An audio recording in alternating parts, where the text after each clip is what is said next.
les autres membres du personnel, à savoir le personnel du bureau d'études et les chefs de division, ils auront également des moyens de déplacement pour leur permettre de bien faire leur travail. Donc vraiment, au nom de l'ensemble du personnel de l'administration de l'Assemblée nationale et au nom de ceux qui viennent d'être désignés, comme moi-même, nous tenons à remercier encore une fois le président et les membres. La cérémonie s'est déroulée en présence du directeur de cabinet, du président de l'Assemblée nationale et des cadres de cette chambre parlementaire.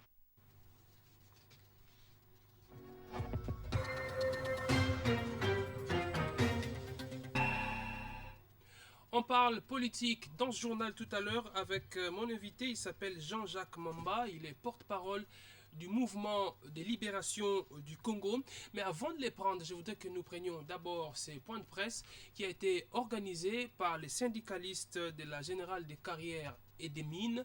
Nous refusons de mourir et la relance de la production à la GECAMINE est possible. Ces propos sont donc de l'intersyndicale de la Générale des Carrières et des Mines. Il reconnaît les efforts menés par les uns et les autres. Il veut être accompagné par l'État congolais. Clarisse et Coco Kapalai. Nous tenons d'abord à rendre hommage. Ils tiennent au redressement de la GECAMINE. Ces syndicalistes pensent que les géants ne peuvent se réveiller que grâce à l'accompagnement de l'État congolais. Il y a la détermination des travailleurs. Vraiment, nous insistons là-dessus. La GECAMINE égorge une personne qualifiée, une personne déterminée à pouvoir relever le niveau de production. Le comité de d'administration, le comité de direction s'investit aussi pour mettre à la disposition des travailleurs les outils nécessaires pour nous permettre à réaliser la production. Avec 36 000 employés et 10 millions de tonnes certifiées du cuivre en termes de réserves minières, les efforts sont fournis, les ciels s'éclaircissent, croit-il. Aujourd'hui, nous avons plus de 5-6 millions de tonnes sèches. C'est ce qui fait que l'espoir est revenu. Et lorsque vous avez les gisements, vous avez les réserves certifiées, eh bien, c'est question des capitaux frais. En croire ces syndicalistes, les conditions de travail s'améliorent petit à petit. La GECAMINE continue à soutenir les budgets de l'État. Nous avons pris une stratégie et cette stratégie, c'est d'aller toucher à ceux-là qui ont la décision. Comme vous le savez bien, la GECAMINE, c'est une société. La GECAMINE a comme actionnaire, le seul actionnaire de la GECAMINE, c'est l'État congolais.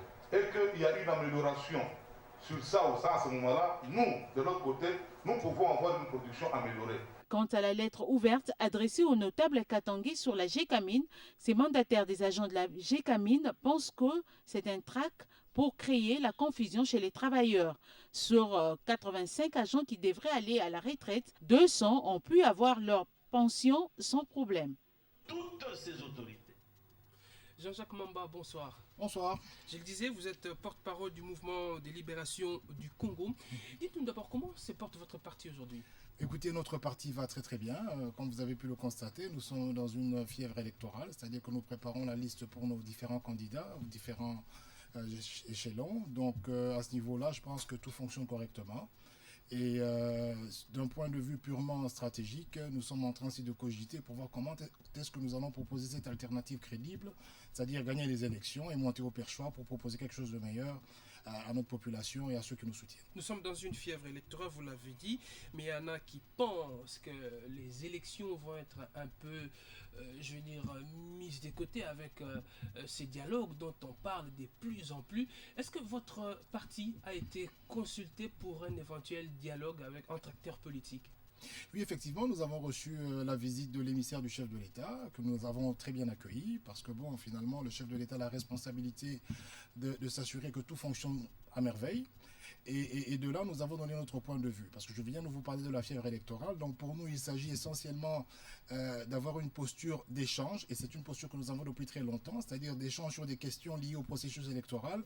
Rappelez-vous que la disposition 22.11 à l'article 19.1 parle de l'amélioration du processus électoral, notamment un focus sur les élections législatives et présidentielles.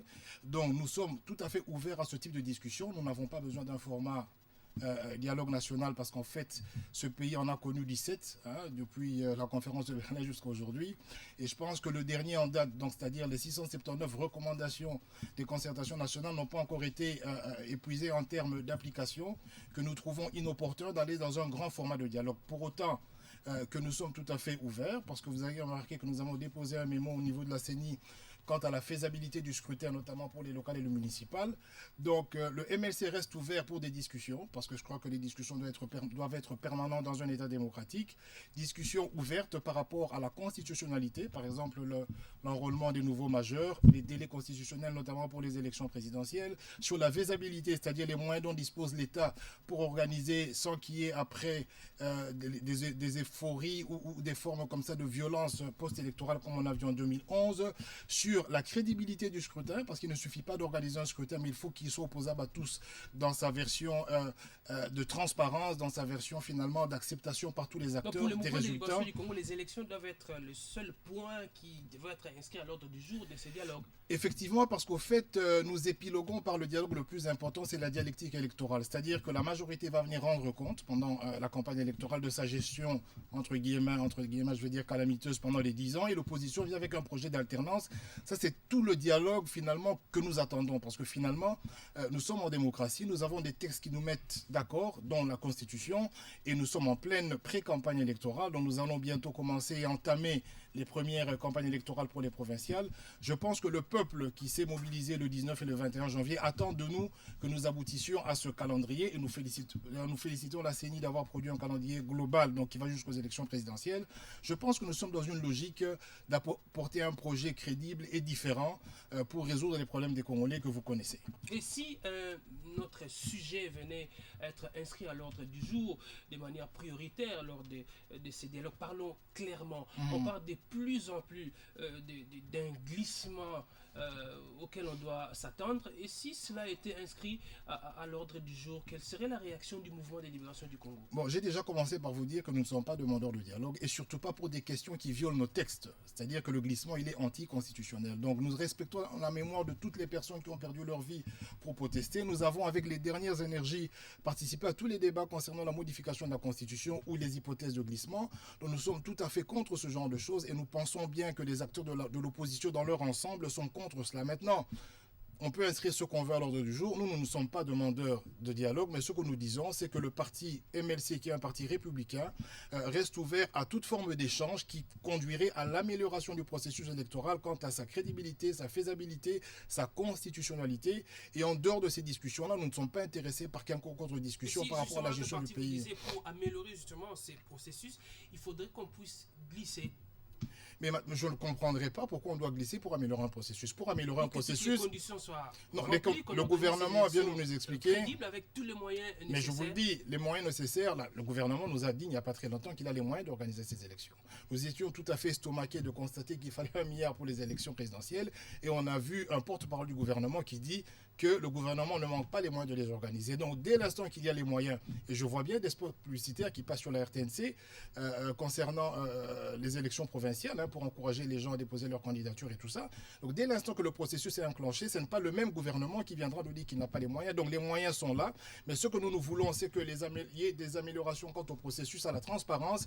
Je vous donne un autre exemple. Nous aimerions par exemple que les candidats de l'opposition puissent aussi porter leurs idées dans les chaînes nationale, notamment la RTNC, et je pense que pour que ce type de discussion, le MLC reste tout à fait ouvert, et nous irons bien discuter avec nos amis dans un format assez léger, parce que nous le faisons déjà. C'est une dialectique quotidienne, c'est quelque chose que nous faisons tous les jours. Point besoin d'avoir un gros dialogue, genre Sun City ou concertation nationale. Commençons d'abord par appliquer ce qui a été convenu, c'est-à-dire les 679 recommandations des dernières concertations nationales. Et si on peut déjà atteindre 80%, je pense que tous les problèmes de ce pays seront résolus. Et voilà, les MLC prend part au dialogue. À l'issue de ces dialogues, les MLC trouvent satisfaction à ces revendications. On lui propose de participer à un gouvernement qui doit mener le pays aux élections J'espère que je me suis bien fait comprendre. Je ne vous ai pas parlé de la participation du MLC au dialogue. Je vous ai simplement dit que nous restons ouverts aux discussions, raison pour laquelle nous avions déposé un mémo à la CENI, dont nous aimerions avoir un feedback par rapport à la faisabilité. Mais pour nous, nous restons dans une dialectique entre les différents acteurs politiques, entre les différentes institutions. Vous savez, lorsque nous avons reçu l'émissaire du chef de l'État, nous l'avons reçu comme émissaire du chef de l'État, et je pense que la présidence de la République, c'est une institution. Donc, en tant que parti républicain, nous avons le devoir et l'obligation de participer aux discussions, mais toute discussion n'est pas dialogue, parce que nous avons bien remarqué que tous les dialogues ont débouché sur ce que vous êtes en train de dire, responsabilité, partage de pouvoir. Nous n'avons jamais été intéressés. Pour votre information, vous le savez très bien, en 2006, M. Jean-Pierre Bemba, notre président national, avait perdu les élections. Je dis ça entre guillemets parce que nous estimons jusqu'à ce jour qu'il avait gagné. De manière officielle, nous estimons qu'il avait gagné, mais à un moment donné, nous avons accepté de faire l'opposition. Oui. Non, c'est juste pour référence. Donc nous avons estimé à cette époque-là qu'il fallait que nous fassions de l'opposition républicaine, c'est-à-dire que nous contrôlions l'action gouvernementale.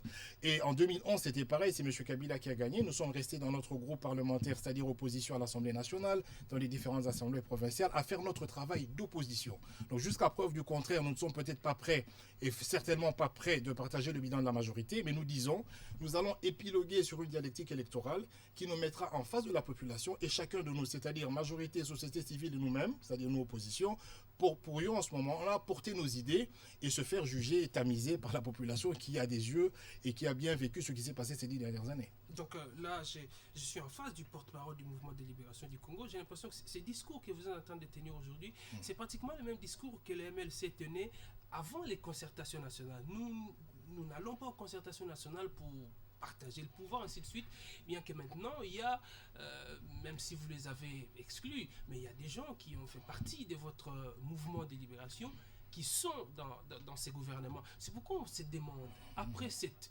discussion, même si vous refusez qu'on parle des dialogues, est-ce qu'on ne pourra pas voir les MLC s'associer à l'actuelle majorité pour conduire le pays vers les élections? Écoutez, les faits que vous évoquez ne sont pas des faits isolés, parce que vous savez que dans ce gouvernement, il y a plus ou moins 15 personnes qui viennent du MLC. Nous savons comment fonctionne notre pays.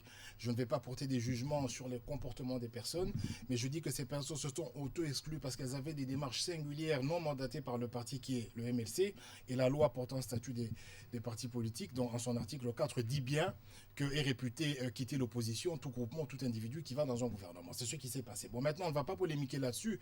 Les amis sont partis, mais je pense que nous avons une certaine forme de constance. Je vous ai parlé de 2006. Nous n'avons pas participé au gouvernement. Nous avons choisi de faire l'opposition républicaine. En 2011, nous avons gardé ce choix.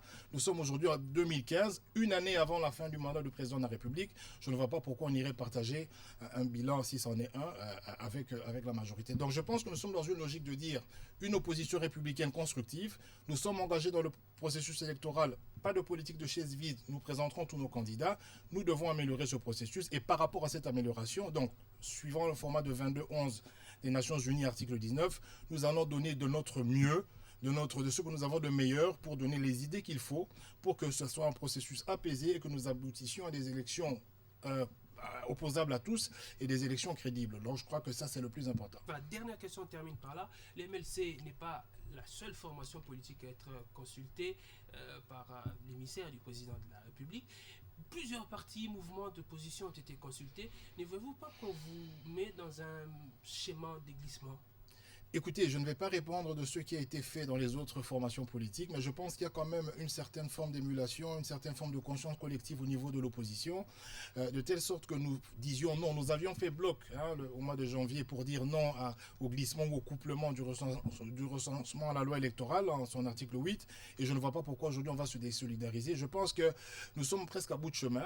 Nous épiloguons, comme je le dis encore une troisième fois, vers une dialectique électorale. Je pense que chacun de nous doit affûter ses armes pour aller convaincre les électeurs, parce que ce pays a besoin d'alternance, ce pays a besoin de changement, il a besoin de nouvelles énergies. Il y a eu beaucoup de démagogie ces 10 dernières années, et je suis fier de dire au nom du MLC que nous sommes tout à fait prêts pour proposer cette alternative, et je pense bien que la conscience que nous prenons, c'est une conscience contagieuse et qu'elle pourra contaminer aussi les autres grands partis de l'opposition qui nous suivent en ce moment. Merci beaucoup Jean-Jacques Mamba. Je rappelle que vous êtes porte-parole du mouvement de libération du Congo. Merci d'être passé sur notre plateau. C'est moi qui vous remercie.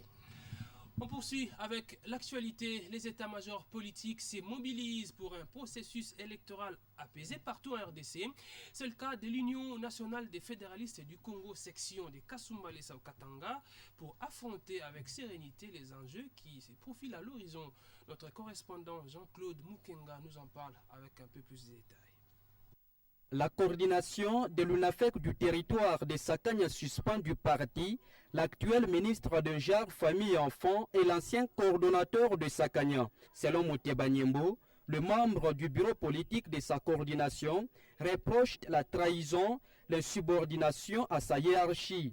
Il les suspend également pour n'avoir pas réalisé les promesses faites à la base. L'ancien coordonnateur de l'UNAFEC, Sakanya, pour l'incompétence et pour avoir sémé la confusion au sein du parti. La même personne appelle le membre de ce parti de la majorité